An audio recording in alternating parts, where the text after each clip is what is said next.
Welcome to Alt Media. On my first episode, I will be covering immigration, a hot topic for debate where I'll break down the root causes of the migrant problem in the UK and Europe, as well as the benefits and issues that have stemmed from policies or events which have shaped our understanding of it. My aim is to consolidate and distribute facts, creating an objective view on immigration, allowing you, the viewer, to come to your own conclusions on the matter. In order to understand how the migrant crisis has developed into the situation that it has, it is important to know what previous policies and events took place that have caused such a rippling effect on society.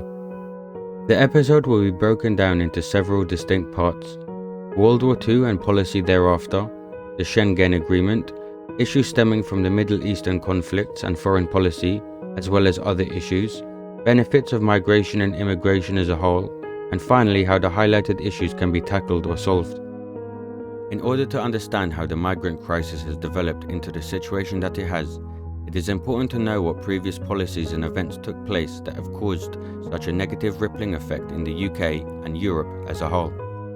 By the end of World War II, approximately 70 to 85 million people had perished, and approximately 44.1 million were European.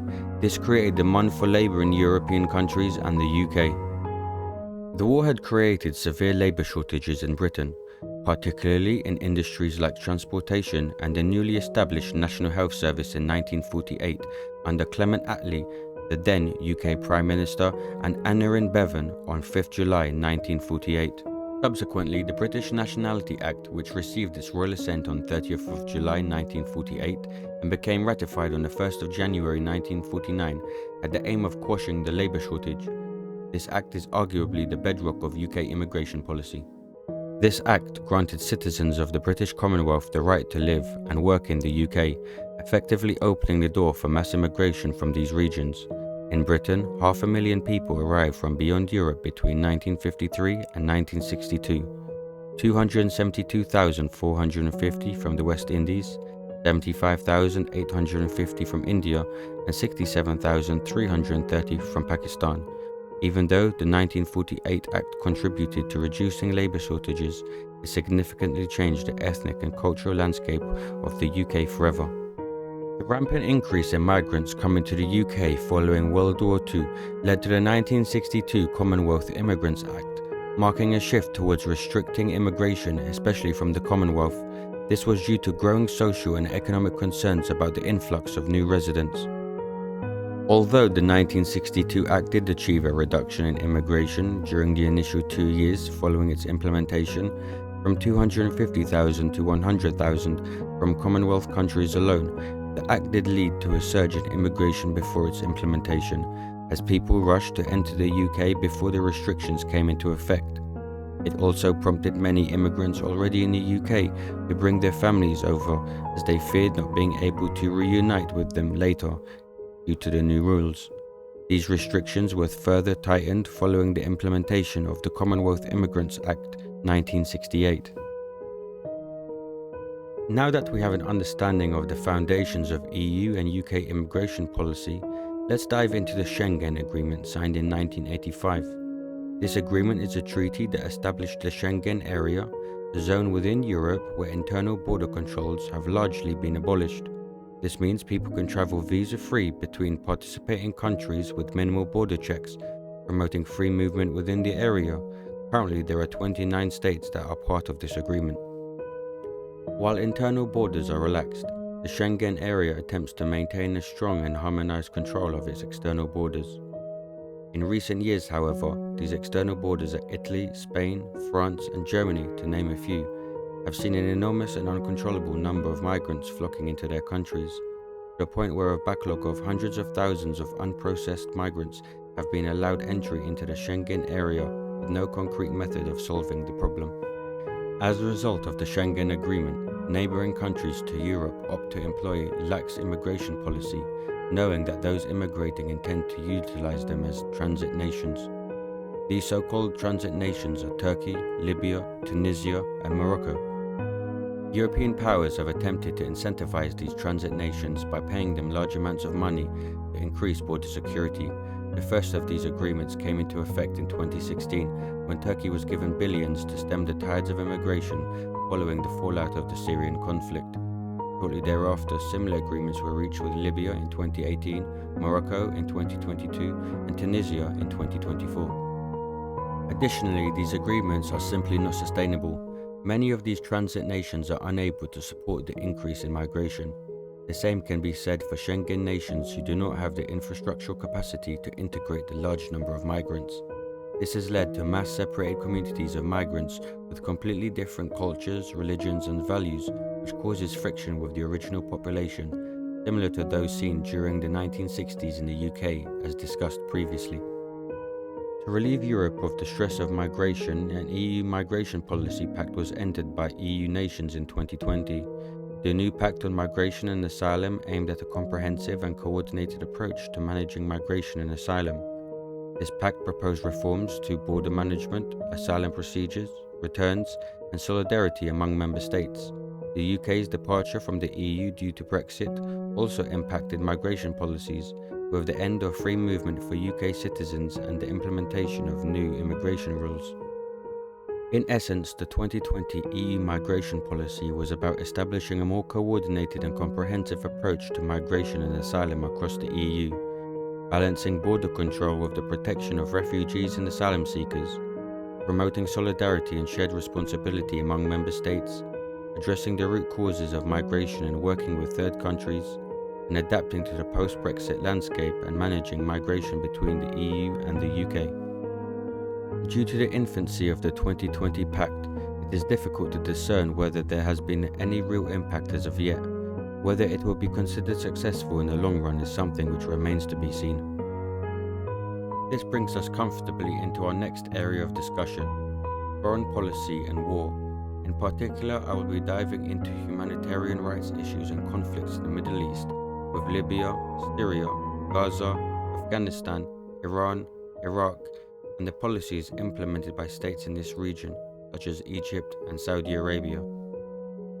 The death of Muammar Gaddafi in October 2011 had profound and lasting effects on immigration patterns to Europe and the UK. The collapse of his regime fundamentally transformed Libya's role in migration flows, with several key consequences. Before Gaddafi's fall, Libya worked closely with Europe to harshly stem the flow of migrants across the whole of the Mediterranean. For over 3 years, Europe had relied on Gaddafi and his state apparatus to keep asylum seekers and other migrants away from European doors. Libya served as an effective barrier that prevented many migrants from reaching European shores. The 2011 civil war caused massive displacement. There were approximately 2.5 million migrant workers in Libya before the conflict started, but 800,000 fled before 2011. By May 2011, roughly 746,000 people fled Libya since the war began. Post-Gaddafi Libya underwent a dramatic transformation in its migration dynamics. While Libya once was a destination for foreign workers drawn by a strong economy, post-civil war migrants have used the country as a transit point to set off for Europe. With the fall of Gaddafi, migration through Libya increased due to lack of controls. Gaddafi in 2011, before European Parliament, stated that thousands of people will invade Europe from Libya and no one will be able to stop them should he ever fall. The collapse of migration controls led to a significant increase in dangerous Mediterranean crossings. The number of migrants entering Italy across the Mediterranean increased from around 28,500 in 2011 to nearly 163,000 in 2016. Libya became the major gateway to Europe, with up to 90% of migrants crossing the Mediterranean Sea departing from its borders. The removal of Gaddafi's migration controls contributed to what became known as Europe's migration crisis. After Muammar Gaddafi's overthrow in 2011, the country became the transit point for hundreds of thousands of Europe-bound asylum seekers and other migrants. The trade and extortion of human beings became a center source of income for communities in Libya and the power vacuum that followed. The death of Gaddafi essentially removed the key bottleneck in migration flows to Europe. What had become a relatively controlled border became a chaotic transit zone, leading to increased irregular migration, dangerous sea crossings, and ultimately contributing to the broader European migration crisis that peaked in 2015 and 2016. This affected the UK as part of the broader European response to increased Mediterranean migration. Though the UK's island geography meant most impact was indirect through EU-wide policy responses and asylum seeker redistribution discussions. Iraq has experienced multiple conflict periods affecting European immigration patterns. The Gulf War in 1991 created initial displacement, but the 2003 US-led invasion and subsequent insurgency created much larger refugee movements. The rise of ISIS between 2014 and 2017 created additional displacement waves. Iraqi refugees have reached Europe through various routes, with many initially seeking refuge in neighbouring countries before attempting to reach Europe. The UK received significant numbers of Iraqi asylum seekers, particularly after 2003. The Iraqi refugee crisis contributed to broader Middle Eastern migration pressures on Europe, with many Iraqis using similar routes through Turkey and the Mediterranean as Syrian refugees. Numbers peaked during the height of sectarian violence in 2005 to 2007 and again during the ISIS period. Throughout all of the Iraqi conflicts, some 1.2 million Iraqi refugee migrants have come to Europe with the hope to escape their war-torn country. Between the UK and Germany alone, some 950,000 Iraqi refugees have settled during this period. The Syrian conflict created one of the largest refugee crises since World War II. Syria remains one of the largest displacement crises globally, with more than 13 million people forcibly displaced since the conflict began in 2011. Since the start of the Syrian war, more than 6 million were internally displaced, and around 5 million crossed into other countries seeking asylum or placement in Syrian refugee camps. The Syrian crisis was central to the 2015 European migrant crisis. An estimated 1.3 million people came to the continent to request asylum, the most in a single year since World War II. The UK's response was more measured than some European countries. The number of applicants from Syria increased sharply following the outbreak of the Syrian civil war in early 2011. The 1,409 applications for asylum from Syrian nationals in 2016 compares with 125 in the year ending March 2011. Around 20,000 of these were Syrians resettled between 2014 and 2020 through official resettlement schemes rather than spontaneous arrivals. The Yugoslav wars of the 1990s saw what was then termed the largest forced migrations in Europe after World War II, with some 2.9 million internally displaced persons, IDPs, and refugees. The scale was enormous. Since 1991, as a result of the wars in the successor states of former Yugoslavia, between 3.7 and 4 million people were displaced or became refugees within former Yugoslavia, of whom 2.2 million in Bosnia and Herzegovina. Some 600,000 to 800,000 people found refuge in different European countries. Germany bore the heaviest burden, with about 700,000 citizens of what was then Yugoslavia fled to Germany escaping the war. Most Yugoslavian migrants in the first half of the 1990s were given a Duldang status, German for toleration, in effect a temporary protection status. Egypt's strict anti-migrant policies represent the intensification of a restrictive approach that has been evolving over the past 2 decades, rather than a completely new phenomenon. Egypt's harsh anti-migration stance builds on a long-lasting history of ambivalent and restrictive approaches to refugees and migrants. Egypt uses a policy of indifference to manage their migrant and refugee influxes throughout the 1990s. The Egyptian government is fully aware of the number of refugees residing in its territory, but chooses to pursue a policy of ambivalence towards them. This policy of ambivalence has historically allowed Egypt to maintain plausible deniability while restricting migrant rights. Observers have repeatedly expressed concerns about Egypt's use of police in dealing with migrants and refugees, indicating that harsh enforcement measures are not new. In essence, Egypt's policy of ambivalence causes migrants to flee Egypt and travel to the Mediterranean waters with the hope of finding a more inclusive nation to find refuge. What has changed most dramatically is the formalization and intensification of these restrictions. The 2024 National Strategy for Combating and Preventing Illegal Migration represents the first comprehensive official framework codifying what had previously been informal restrictive practices. The new asylum law approved by Parliament, if enacted, would further undermine refugee rights in Egypt. suggesting these restrictive policies are becoming more institutionalized. Egypt has also taken it upon themselves to build a barricade along the border of Rafah, preventing thousands of Palestinians from escaping Gaza. It is important to reiterate that Egypt's long-standing strict anti-migrant policy has sent figurative shockwaves throughout neighboring countries. This is directly tied to the large influx of migrants traveling into Europe. Saudi Arabia has maintained a restrictive anti-migrant policy over the past 2 decades, characterized by its refusal to recognize refugees and systemic deportation campaigns, particularly regarding Syrian refugees and other displaced populations. As a result, Syrian refugees had no other choice but to migrate into Europe. As a non-signatory to the 1951 Refugee Convention and its 1967 Protocol, Saudi Arabia is often portrayed as a state that refuses engagement with international refugee protection frameworks.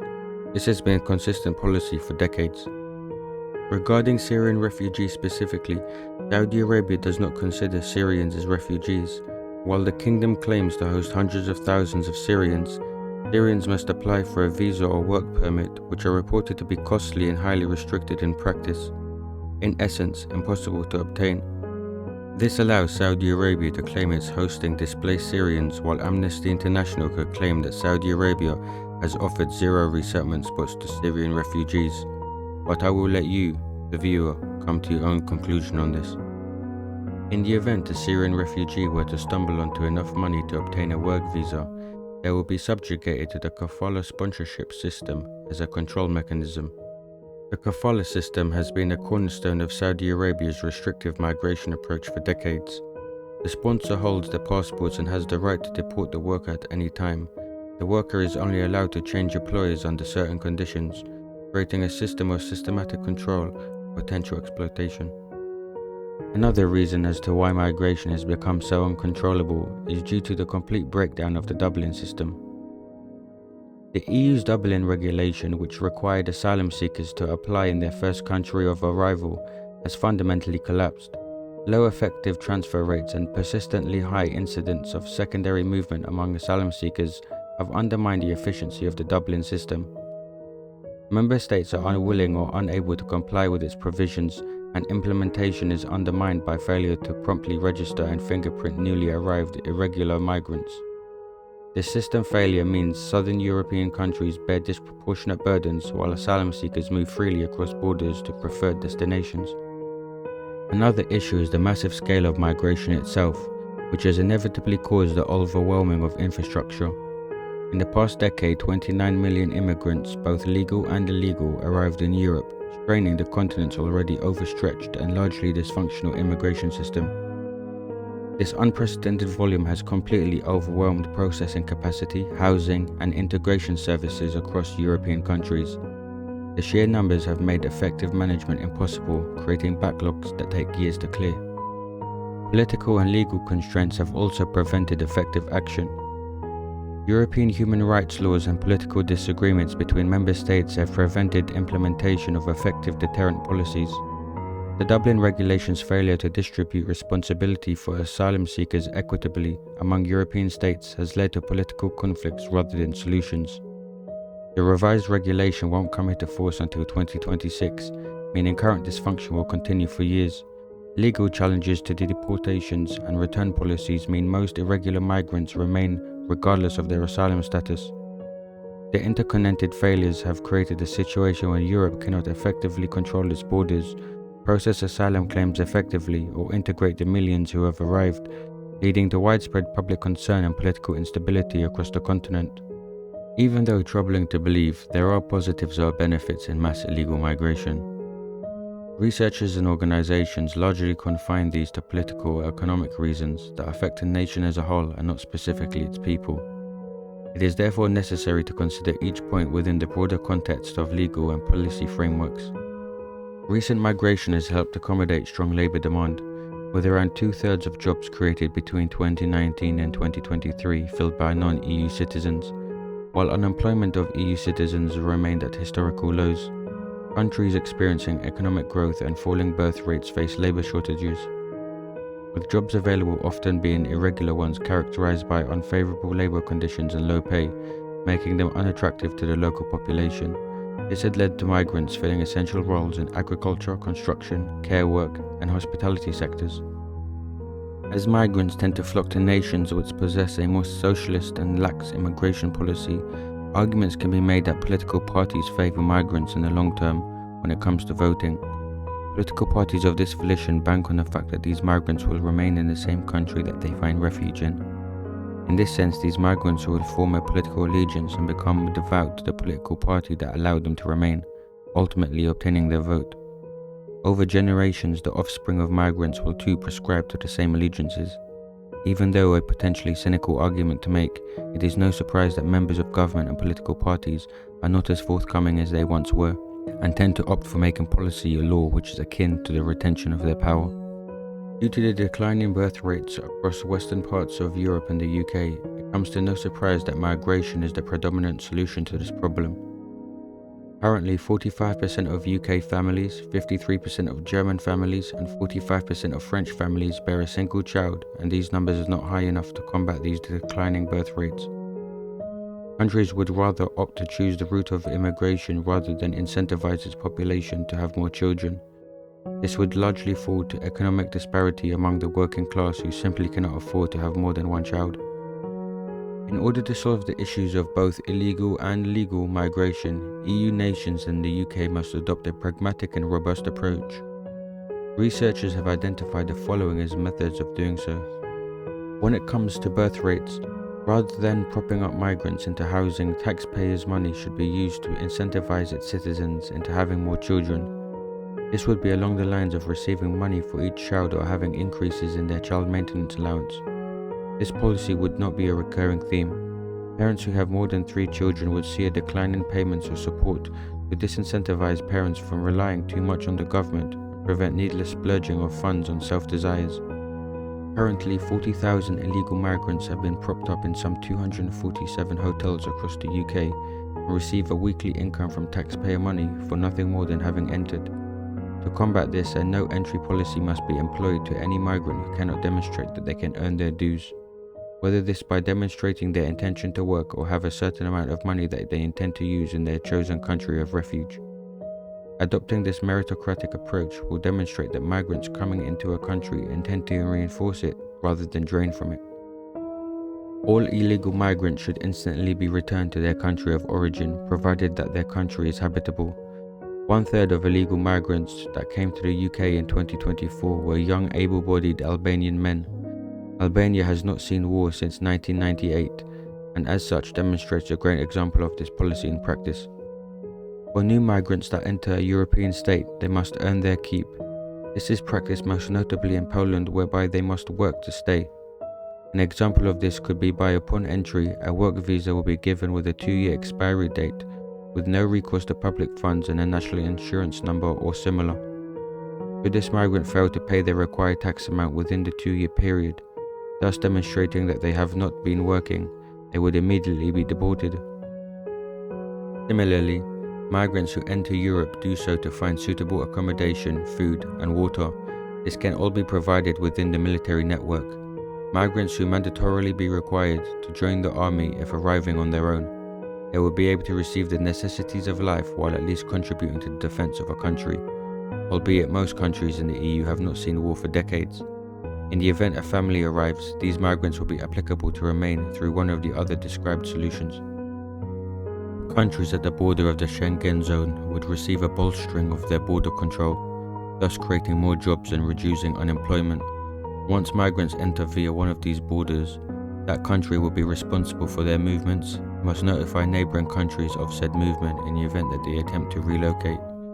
This way, each country can vet the migrants for crimes and other criteria linearly rather than sporadically. This ensures that the internal borders of the Schengen zone remain as intended, allowing for the free movement of EU citizens only. That brings us to the end of the episode, which I hope you have thoroughly enjoyed. Understandably, there is a lot to unpack, so please leave your opinions or comments on the matter down in the comment section below. Thank you for tuning in, and please don't forget to hit the like button and subscribe for more content. Before going, I indulge you to watch and listen to the following news reporting in relation to the Manchester bombing from GB News. This is the worst ever asylum seeker crime case in Britain. The Abidi family were granted asylum after they left Libya. They moved to Fallowfield in Manchester. Salman Abidi had travelled back and forth to Libya to fight against Gaddafi. It is believed he then joined ISIS. He made a bomb and detonated it in Manchester Arena, which was full of kids attending an Ariana Grande concert.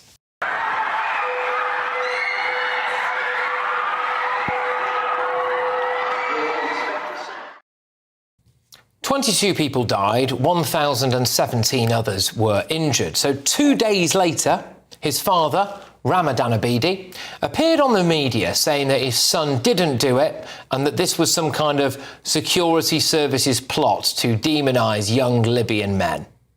أعتقد أن سلمان لا يفعل هذا العمل بل هناك أيدي خفية من وراء هذا العمل أجهزة أمنية لفعل شيء في الجالية الليبية بالذات خاصة فئة الشباب اللي هناك.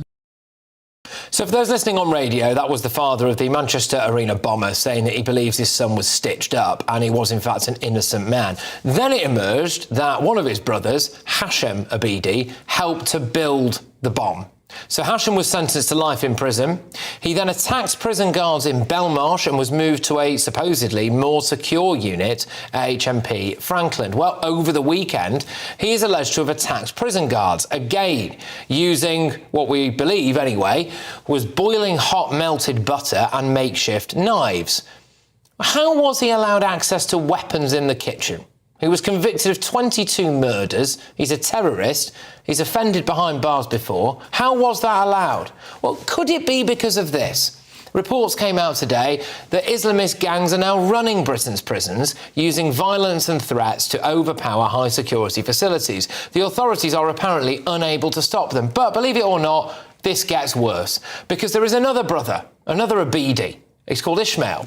Now, Ishmael was due to give evidence at the Manchester Arena inquiry, but then it turned out that we'd just lost him. Yeah, that's right, he fled the country. No idea where he is, gone. Where are his parents now? Well, it appears that Ramadan and Samia Abidi have just moved back to Libya. Yeah, the same country that they sought asylum from.